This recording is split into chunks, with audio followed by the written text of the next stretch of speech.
Hello, it's Philip Taylor speaking from Richmond Green Chambers, and this morning I'm looking at a book which has come from Wildy, Simmonds and Hill Publishing, and the book's title is A Practitioner's Guide to Probate and the Administration of Estates, now in a third edition, and is written by Gaudern and Keith Biggs, and it's got a CD-ROM. It's this book here, nice yellow cover.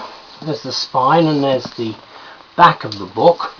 You can see the book, there's the actual CD at the back. Very useful it is too for precedents and so forth. Very good index, and very much part of Wildy's scheme is you've got a nice structure. You've got the standard structure of chapter headings, and then you've got the paragraph numbering at the sides, which I think is very, very helpful.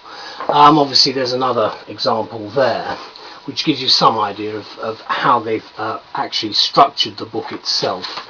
And it's got some very interesting detail in it throughout. And at the front you've got a very important contents section. What is also worth reading is the preface, which I've found very helpful when reviewing this book.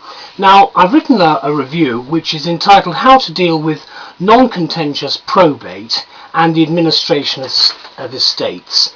And what I say is this: throughout this excellent book, the authors Gaudern and Keith Biggs have continued their mission to adopt a practical approach to the subject drawn from their own experience in probate practice for this new third edition.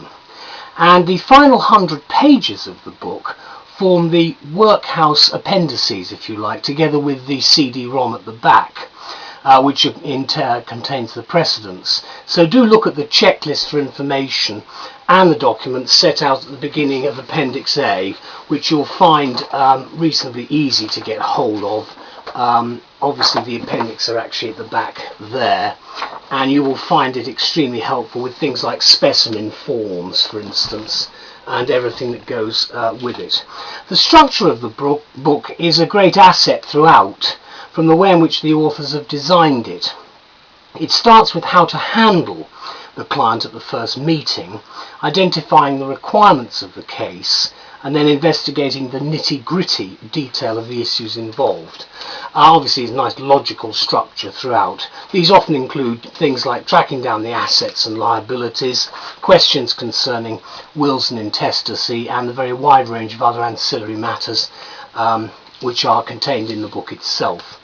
The third edition has been thoroughly revised, and what I found particularly helpful is the comprehensive guide to the completion of the current forms relating to inheritance tax and applications for discretionary orders and grants of representation, which I'm sure will be a great help to all those lawyers involved in this field.